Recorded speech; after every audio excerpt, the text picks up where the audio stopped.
కోర్టులు, మేధావులు, సంస్కర్తలు అందరూ హిందూ ఆచార వ్యవహారాలపైన స్పందిస్తారు, కానీ ఇతర మతాల ఆచారాలపైన ఎందుకు స్పందించరు? మహిళలకు కనీస హక్కు లేని మతాలు ఎన్నో ఉన్నాయి. ఆ మహిళలు సంతృప్తితోనే ఉన్నారా?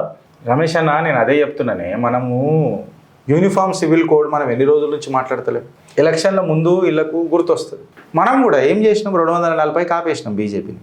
అట్లీస్ట్ మేబీ మళ్ళీ ఫుల్ మెజారిటీ వచ్చినుంటే వస్తుండేనేమో. సో ఇప్పుడు ఓటర్లను అందామా, లేకపోతే రాజకీయ నాయకులను అందామా, లేకపోతే మనం ఆదరించే మన ఇన్ఫ్లుయెన్సర్, నా సోర్స్ ఆఫ్ ఇన్స్పిరేషన్ మోదీ గారిని అందామా, ఎవరిని అందామా అర్థం కాదు కదా కొన్ని విషయాలు. ఎందుకంటే ఆయన ఫుల్ మెజారిటీ వచ్చినుంటే మేబీ ఈ సంవత్సరం ఇంకా వేరే రకంగా ఉంటుండేనొచ్చు. 240 కాగినాం కాబట్టి ఆచితూచి అడుగులు వేస్తున్నాడొచ్చు.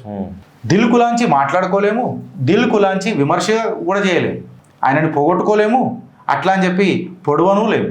పరిస్థితికి ఇట్లున్నది. ఎందుకు చెప్పాలన్నా, హిందూ అనేటోడికి నిలకడలేదు వాడికి. ఆయన కూడా గుడ్డిగా కూర్చొని ఉన్నాడు తెలంగాణలో. నాకంటూ ఒక అసంతృప్తి ఉన్నది మోదీ మీద. ఏంటంటే ఈ చిల్లర పంచాయతీలు ఉన్నాయి తెలంగాణలో. సీరియస్గా